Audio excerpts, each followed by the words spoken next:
क्या इस मामले पर मुस्तफा कमाल जो हैं वो खालिद मकबूल की क़यादत में एमक्यूएम में वापस आने को तैयार हैं? क्योंकि पीएसपी के जराए ये कह रहे हैं कि अभी तक इस क़यादत के मामले पर कोई मैच्योर बातचीत नहीं हुई, तो ये वो कहने की पोजीशन में नहीं है कि एमक्यूएम के कन्वीनर कौन होंगे। मैं समझता हूं कि मुस्तफ़ा कमाल भाई ने बहुत बड़ेपन का मुजाहरा किया जब वो मुझसे मिले थे।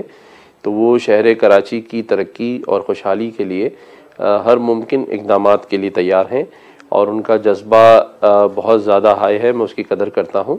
और कोई ऐसी बात ओहदों पर नहीं हुई, सभी मिलजुल कर काम करने के लिए तैयार हैं और इंशाअल्लाह आने वाले दिनों में आपको सब मिलजुल कर काम करते हुए ही नज़र आएंगे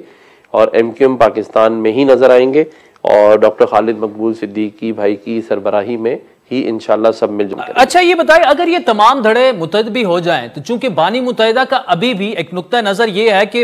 उनका अभी भी वोट बैंक और काफ़ी असर रसूख एमक्यूएम के वोटर पर मौजूद है, और अगर आप मुत्तहिद भी हो गए और वो ना हो तो उस तरह से आप फिर भी परफॉर्म नहीं कर पाएंगे माजी की तरह। देखें, एमक्यूएम पाकिस्तान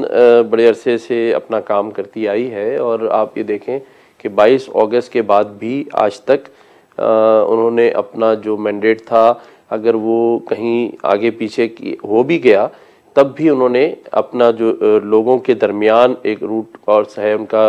लोगों के दरमियान खड़े होते हैं, वही आज दिन तक कायम है। बाकी देखें, इलेक्शन में हार जीत होती रहती है और उससे कोई फ़र्क नहीं पड़ता, लेकिन लोगों के दरमियान रहना और लोगों के काम करते रहना और उनकी आवाज़ उठाते रहना, उसमें एमक्यूएम पाकिस्तान पीछे नहीं है। और मैं समझता हूं कि इंशाल्लाह अगले इलेक्शन में वो अपनी भरपूर जो कैंपेन है उसके तहत लोगों को निकालने में कामयाब होगी।